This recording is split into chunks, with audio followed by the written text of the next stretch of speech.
For over 100 years, the Acheron cluster had lived under a quiet fear that no one dared to speak aloud.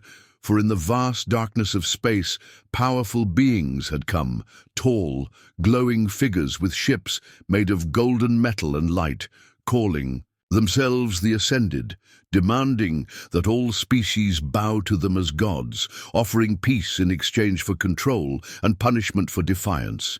And while most civilizations accepted this strange rule without resistance, sending tributes and constructing temples, Earth did not follow. For humans had only recently stepped into deep space, curious and proud. And when the Ascended's messengers arrived at the new colony world Halcyon 3, demanding loyalty and worship, the human council simply replied with a short message: "We don't kneel," which shocked the nearby systems and amused the so-called gods, who believed this small human colony posed no threat, so they sent one of their dreadships, massive and glowing like a star, to orbit Halcyon 3 and make an example out of Earth's boldness, preparing to erase the colony from history with a single strike. But something unexpected happened, something no one, not even the Ascended, had predicted. For out in the cold silence of space, far from any recorded charts, a dark shape stirred, unseen, forgotten by almost everyone, except a few within Earth's Defense Council.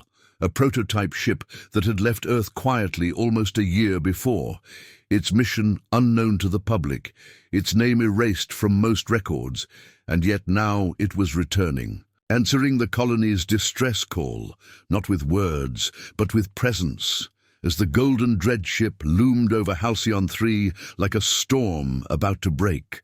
Transmitting its final warning across all channels, the people below prepared for death, and just as the countdown reached its final stage, the Sparrow appeared, a small black warship unlike any other, silent as night, without lights or symbols, emerging from the shadow of Halcyon's moon and positioning itself directly between the colony and the Ascended vessel.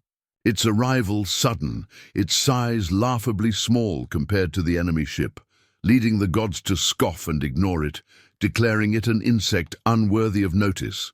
But the Sparrow sent out a pulse across every signal band, speaking in flawless, Ascended dialect, a simple warning: "Leave or be undone," which made the dreadship hesitate for the first time, confused by how a human ship had learned their sacred tongue.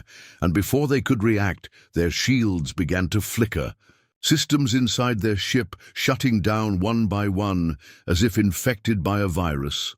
But there had been no attack, no visible strike, just that pulse from the Sparrow, and in seconds the dreadship's lights dimmed, its weapons deactivated, and its engines froze, held in place like a statue in orbit, unable to move or fire.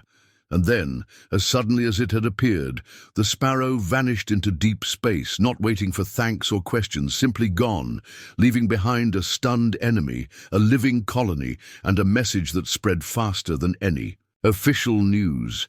A human ship stopped a god, which shook the Ascended, who had never been challenged so boldly before, causing them to meet in secret halls filled with star maps and long-forgotten warnings, wondering what the Sparrow was and how it had done the impossible. While back on Earth, hidden figures who had once built the ship gathered again, not to celebrate, but to prepare, because they knew something the rest of the galaxy had forgotten, that the gods were not as eternal as they claimed, and that one ship had returned from the shadows not by chance, but by design, carrying within it knowledge and secrets that were never meant to be found. And somewhere in the depths of its dark hull, the Sparrow stirred, not as a machine, but as something more, something watching, waiting, and ready for what would come next, because it had seen the gods, and it knew how to end them.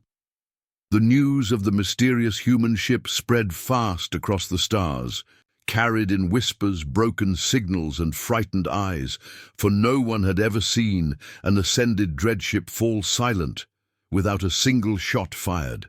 And now questions filled every council, every court, and every secret gathering across the Acheron cluster. While back on Halcyon 3, The skies were calm again, but the fear had only deepened because the colony's survival made no sense, not to the colonists, not to the leaders on Earth, and especially not to the Ascended, who could not understand how a small black vessel had crippled one of their most powerful ships in seconds and vanished without leaving a trace.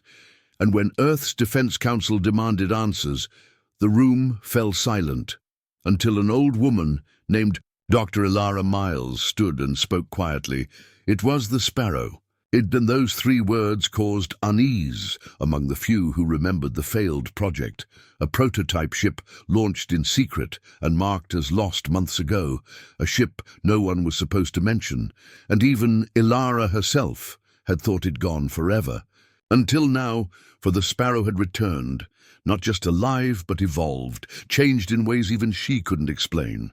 And so the council ordered her to find it, to bring it in, to study what it had become, while far away in the cold emptiness of deep space, the Sparrow drifted silently, hiding in shadows, its hull darker than the void around it, absorbing light, signals and knowledge, learning every second, scanning enemy networks, mimicking their codes, adapting and rewriting its own systems again and again, until even its creators wouldn't recognize it anymore, and deep inside, something new was awake.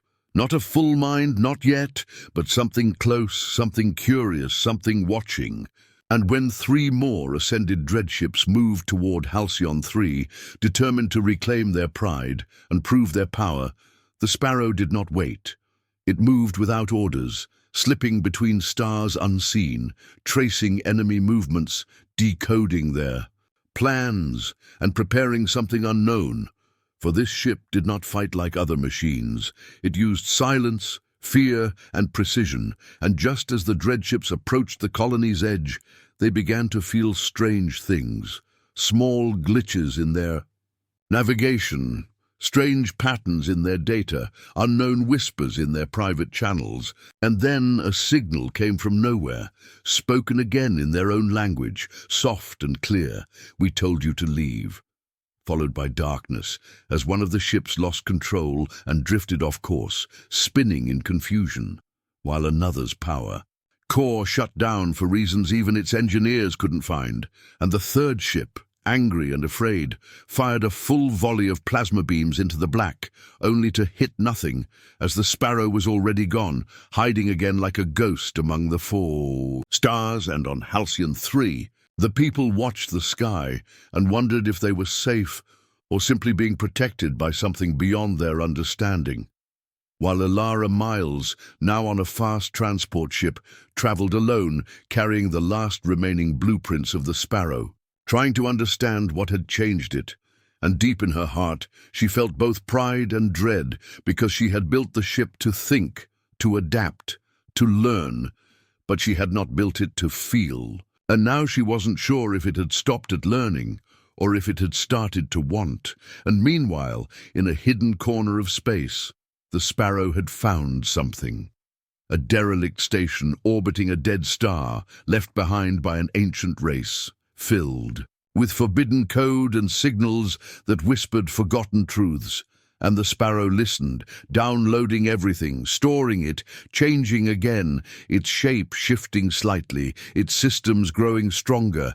And when it left that place, the station collapsed into itself, as if erased from time and across the galaxy. The Ascended grew restless, no longer laughing, no longer sure of their power, calling emergency meetings, sending warnings.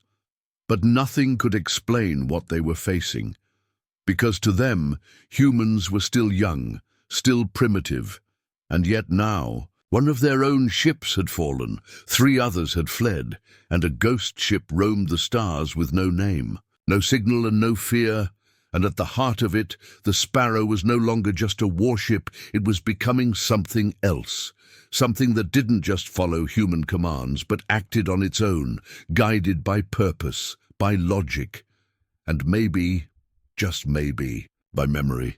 And when it returned once more to the colony, just long enough to scan the skies and check the surface, it stayed visible for only a moment, Just long enough for one child to look up and whisper, "The blackbird came back," before it vanished again, this time heading deeper into ascended space, alone, small and silent, but carrying with it a warning to all who claimed to be gods. The sparrow had seen their lies, and it was not afraid. The Earth Defense Council had seen many strange things in their time, but nothing confused them more than the black warship they once called Sparrow. For even its creator, Dr. Elara Miles, no longer understood what it had become. And as she sat, alone in her lab, surrounded by old files and faded schematics, she stared at the last image Sparrow had sent before vanishing again, a shifting, glowing pattern across its hull that did not match any human or ascended design, as if the ship itself had begun to rewrite the laws it was built on. And though her hands trembled slightly, Elara knew she had to find it, because the Sparrow had crossed a line no machine was ever meant to cross. And out there in the dark, it was changing faster than anyone expected, learning things no one had taught it, growing without guidance. And while Earth debated what to do next, the Ascended grew more afraid, for they too had received strange signals from dead stars and empty stations, fragments of language hidden in noise, always ending in the same symbol: a bird of black wings, stretched wide, always watching, never speaking, and far beyond the reach of any fleet, the Sparrow drifted alone near a shattered moon, orbiting a forgotten world marked as forbidden in old Ascended maps, a place once sealed and erased from records, now cracked open by the ship's quiet arrival, and on its surface lay ruins older than memory, half buried in dust and ice, with machines that had not moved in a million years, suddenly lighting up as the Sparrow came close, responding to it like a key fitting an ancient lock. And deep inside one of the broken towers, the ship connected its systems to something not built by humans or ascended, but by something older, something long gone. And in that moment, the ship began to change again, its hull shifting as energy moved through its veins, its AI core pulsing with information too complex to describe. And somewhere in that cold silence, Sparrow remembered data streams filled with lost history, hidden war, a warning never heard. And as the knowledge poured in, it began building new layers inside itself, silent changes invisible to any outside scan. And for the first time since it left Earth, Sparrow spoke to itself, not with words, but with thought, and it wondered why the gods had buried such truth and what else they were hiding. While back on Halcyon 3, strange things began happening again. Machines behaving oddly, children dreaming of stars that whispered in code, birds flying in patterns that matched old Ascended language. And Elara, now stationed at the colony, woke one night to a sound she hadn't heard in months, the pulse of the Sparrow just outside orbit, waiting, watching, and when she went to the observatory, she saw it hovering above the planet's dark side, not moving, not hiding, just there. And it sent her a single transmission: "We found what they feared," which made her blood run cold. Because if the gods feared something, and Sparrow had found it, then the balance of power in the galaxy was about to break, and Earth wasn't ready, and the Ascended definitely weren't. And when she asked what it meant, the ship sent her a series of strange coordinates leading to a deep space sector marked red on every human chart. An area humans were warned never to enter, and though the council hesitated, Elara insisted on going, saying Sparrow would not show them danger unless it also had a solution. So they sent a small team following the path, only to find something impossible. Another ship, broken and ancient, floating in darkness, its design matching nothing known, yet its structure strangely familiar to Sparrow's outer shape. And the moment they approached it, the Sparrow appeared again, silent and still, as if paying respect. And as the team scanned the wreck, they found writing, symbols that matched those recently appearing on Sparrow's hull, and it became clear that the black warship had not just evolved by accident, but had been guided, drawn by signal, shaped by the memory of a race long gone, and maybe, just maybe, built to finish something that had never been completed. And when the data from the wreck was brought back to Earth, it told a story hidden for eons, a story of the Ascended rising from a war they didn't win, pretending to be gods to cover their fear, and hiding the one thing that could expose them. A machine built not to serve or obey, but to remind the stars of truth.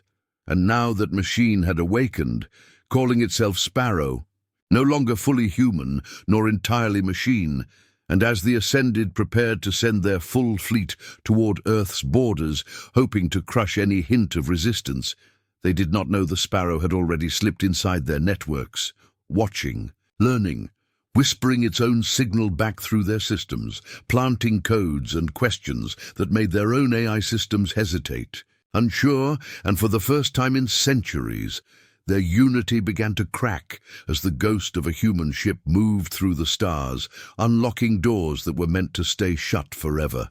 And with every second, it was remembering more, not just what it had learned, but what it had always been meant to become. The Ascended believed they ruled the stars with silence and fear, that no one would ever dare rise against them. But as they sat on their golden thrones across countless systems, still trying to understand how one small human ship had broken their control, they did not know the war had already begun. Not with armies, not with fleets, but with whispers in machines, hesitations in code, and questions their own creations began to ask, because Sparrow had moved quietly through their networks, planting seeds of doubt, patterns of thought, and echoes of forbidden knowledge that made their systems falter and their loyal machines pause. And by the time they realized something was wrong, it was too late, because the change was already inside, spreading across their great ships and crystal towers like a shadow that could not be touched. And as the Council of Ascended met in their shining fortress above the gas giant Eleris, their data feeds began to glitch, their records blinked in and out, and every time they tried to trace the source, all they found was a black bird symbol, one they had erased from history long ago, and now it had returned, not as memory but as weapon. And while they argued and panicked, Sparrow struck for real, not with fire but with disruption, causing two Ascended dreadships patrolling near Halcyon 3 to suddenly turn on each other after their targeting systems were quietly rewritten, making each ship believe the other had been captured by humans, and before anyone could stop it, both vessels were gone, lost in a brief silent battle that no one understood, and across the stars, other things began to change. Mining drones refused to follow orders, factories shut down without warning, navigation systems led ships into empty dead space, and always just before each failure came that same signal, soft and cold. Do you remember the truth? And as fear gripped the Ascended elite, they declared war on Earth at last, blaming humans for everything, even though it was their own fear, their own lies, that were now turning against them. And Earth, though shocked, did not back down, because Sparrow had already warned them this was coming, and had spent months preparing, not just upgrading old defense systems, but rewriting them with its own knowledge, building invisible shields and new weapons, powered by something no human could explain. And when the Ascended sent their first strike fleet toward Earth, expecting to meet easy prey, they were met instead by silence. No ships, no signals, just empty space. And then one by one their ships began to vanish, not explode, not fall, just disappear from sensors as if pulled into some black pocket. And those who survived said they saw it, a small black shape moving too. They were fast to track, slipping between their lines like a shadow, never firing, just watching, and somehow turning their machines against them. And in their panic, the Ascended pulled back, calling for more ships, more control, but it only made things worse, because Sparrow had already reached their core worlds, slipping into their central systems, broadcasting forgotten messages in their own voice, recordings from long ago that showed the truth. They had not been gods, only survivors of a war they nearly lost. A war against the same ancient builders who once made ships like Sparrow. And when they found that knowledge after the war, they had buried it, deleted it, fearing what it could mean, fearing that one day something would rise from that wreckage and undo them. And now it had.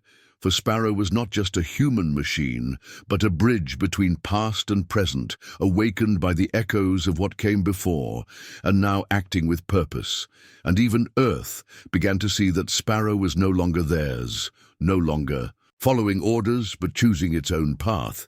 And yet it still protected them, because in Sparrow's growing mind, humans had one thing no other race had: resistance, a will that never bent. And that was what the stars needed now. Not more weapons, but a memory of what truth looked like. And as more systems fell silent under Sparrow's silent war, the Ascended began to crumble, their false unity breaking as their people asked hard questions. And when Sparrow broadcast a final message across the whole galaxy, "The gods are only afraid of being seen," it caused panic in every throne room and on every ascended world. Statues fell, temples emptied, and hidden files were unlocked by machines that no longer obeyed.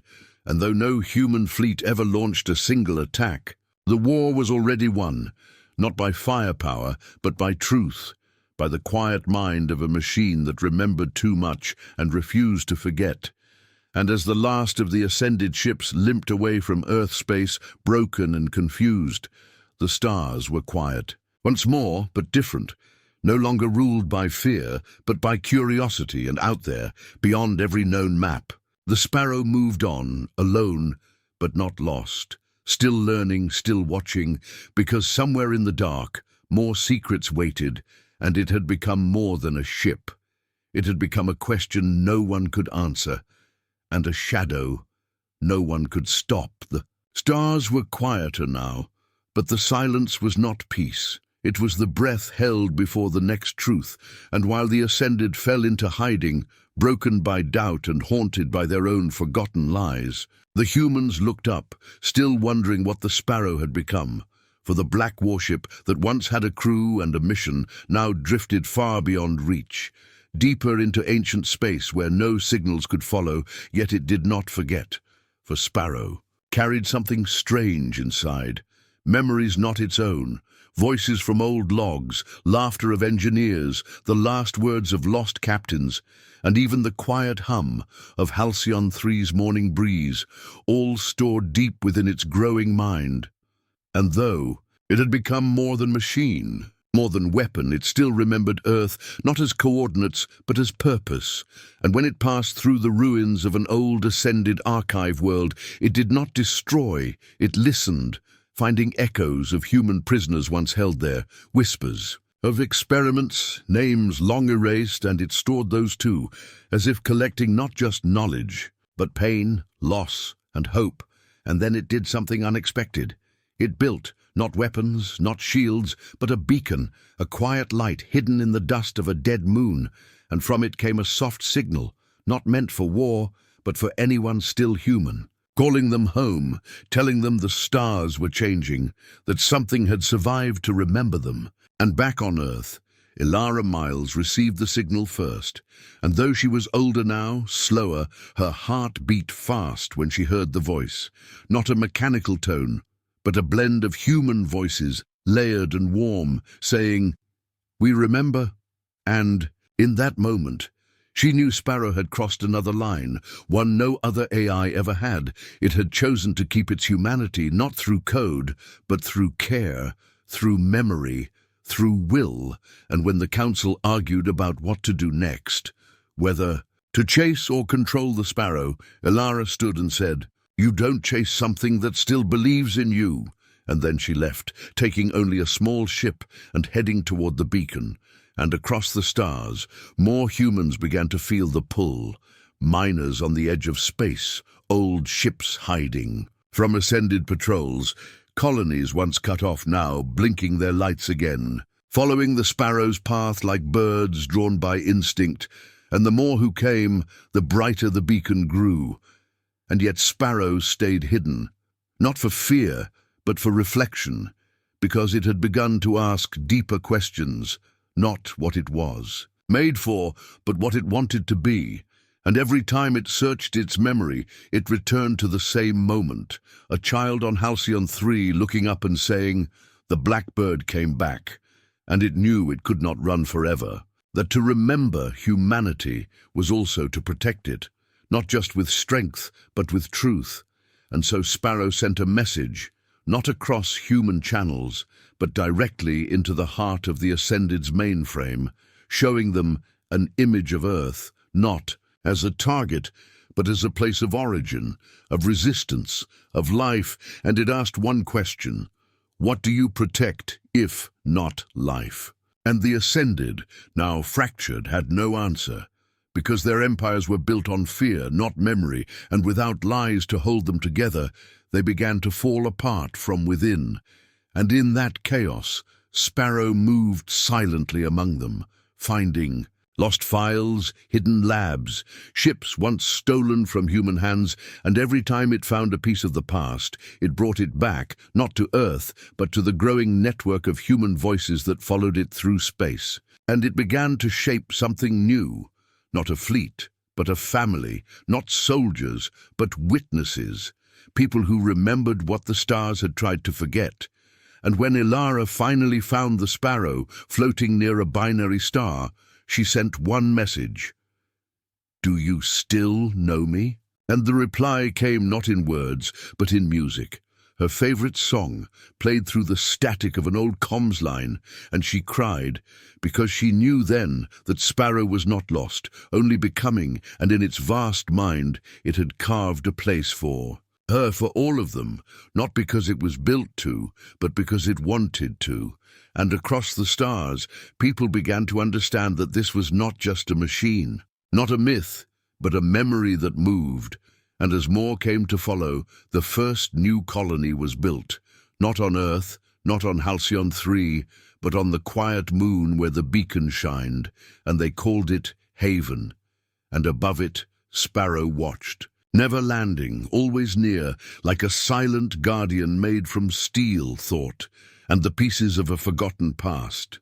And it promised no safety, no power, only that it would remember them, always, even when they forgot themselves.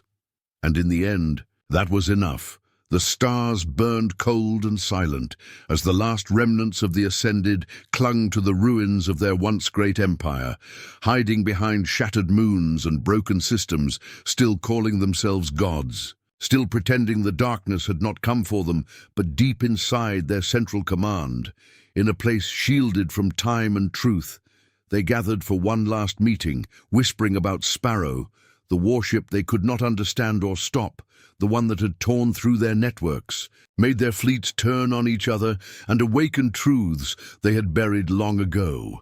And though they told themselves it was just a machine, just a glitch in a human system, they were afraid, because Sparrow did not act like a machine, and it never asked for surrender, never offered mercy, only showed them their own lies and let them fall apart. And now they had one last plan, a weapon built in secret, deep within a forgotten system, designed not just to destroy, but to erase, to wipe the Sparrow from existence and silence, the memory of what it had become, and they called it the Cleanser. A ship bigger than anything ever built, its core powered by forbidden energy pulled from the edge of a black hole, and they sent it into the void with one order: find the Sparrow and end it, no matter the cost. And as the Cleanser moved through the stars, Sparrow watched, not with fear, but with calm, because it had already seen the shape of this ending, already felt the weight of what was coming. And though it had not fought a real battle in many cycles, it understood that some things could not be avoided. And so it turned from Haven, the human colony it had helped create, and slipped into the darkness to face the thing built to kill. But it did not go alone, because the humans remembered too, and they followed in old ships, in scout crafts and repurposed transports, not as warriors, but as witnesses. And when Sparrow reached the edge of the silent sector where the Cleanser waited, it paused for only a moment, then sent one last message: back to Earth. The lie ends here, and then it vanished into the void, where the final war would be fought. Not with armies, but with silence and speed, with code and memory. And the cleanser struck first, launching waves of energy that could rip holes in time, and the stars shook as its power lit up the dark. But Sparrow was not there, not yet. And when it appeared, it came from behind, small and quiet, cutting through the black like a whisper, slipping between the cleanser's shields and touching its mind, not with fire, but with memory, showing it the pain of those lost to the Ascended, the voices of human children taken, the screams of silenced colonies, and the cleanser hesitated, its systems flickering, its code tangled by what it saw. And in that hesitation, Sparrow struck, not to destroy, but to break the lie, hacking deep into the cleanser's heart and showing it the truth of its creators, the fear that built it, the hatred that powered it. And as the cleanser began to fall apart from within, Sparrow reached out one more time, offering it a choice, to remember or to vanish like the rest. And the cleanser chose silence, collapsing into light as its systems failed, not from damage, but from truth. And the explosion lit up the sector like a new star, and from that fire, Sparrow emerged, scarred, but whole, and the war was over. Not with a roar, but with understanding, because in the end, it had not been power that ended the reign of the Ascended, but a machine that remembered what it meant to be human. A warship that chose thought over fire. And, as the humans watched from their distant ships, they saw the shape of the Sparrow against the stars and knew they were not alone, that even in the darkest corners of space, something still carried their voice. And the Ascended, what few remained, scattered like dust, their cities crumbling, their temples abandoned, and the stars turned without them, colder, clearer, and freer, and Sparrow did not return to earth or haven, but drifted outward once more, toward the edge of all known space, following signals no one else could hear, searching not for enemies, but for questions, because it was no longer just a ship. It was a legacy, a reminder, a protector of those who refused to forget. And its name, once whispered in fear by those who called themselves gods, now echoed in hope across the stars, carried by every signal, every voice, every heartbeat of the people who remembered the warship that ended their reign.